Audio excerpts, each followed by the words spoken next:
दादर भुसावळ खान्देश एक्सप्रेसमध्ये दिनांक 3 जून रात्री मध्यरात्री वातानुकूलित एसी नियंत्रण बिघाड झाल्याने आग लागल्याची गंभीर घटना घडली। या घटनेमुळे प्रवाशांच्या सुरक्षेचा प्रश्न ऐरणीवर आला असून रेल्वे प्रशासनाच्या देखभाल व्यवस्थेवर प्रश्नचिन्ह उपस्थित झाले आहे। सदर घटनेच्या वेळी महाराष्ट्र राज्याचे पणन व राजशिष्टाचार मंत्री माननीय जयकुमार भाऊ रावल यांच्यासह अनेक प्रतिष्ठित नागरिक प्रवास करत होते। तसेच ट्रेनमध्ये मोठ्या प्रमाणात वृद्ध, महिला, आजारी व सर्वसामान्य प्रवासी उपस्थित होते। या घटनेमुळे त्यांच्या जीवाला गंभीर धोका निर्माण झाला होता। तरी पश्चिम रेल्वे प्रशासनाने त्वरित नवीन कोच बसवावेत असं निवेदन पश्चिम रेल्वे सल्लागार समितीचे सदस्य प्रवीण महाजन व पदाधिकाऱ्यांनी दोंडाईचा रेल्वे स्थानकाचे मुख्य स्टेशन अधीक्षक विक्रमसिंह चौधरी यांना दिले।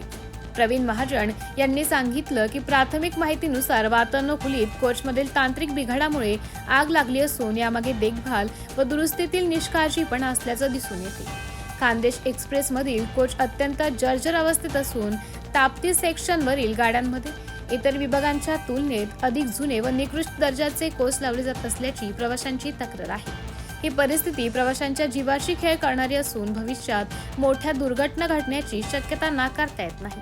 रेल्वे प्रशासनाकडून कोचांची नियमित तपासणी व देखभाल याकडे दुर्लक्ष होत असल्याचा आरोपही करण्यात आला आहे। या पार्श्वभूमीवर पदाधिकाऱ्यांनी खालील मागण्या केल्या आहेत। खान्देश एक्सप्रेस मधील सर्व जर्जर कोच तात्काळ बदलून नवीन व सुरक्षित कोच लावावेत। वातानुकूलित एसी यंत्रणेसह सर्व तांत्रिक बाबींची उच्चस्तरीय चौकशी करण्यात यावी। ताप्ती सेक्शनवरील सर्व गाड्यांचे विशेष ऑडिट करावे।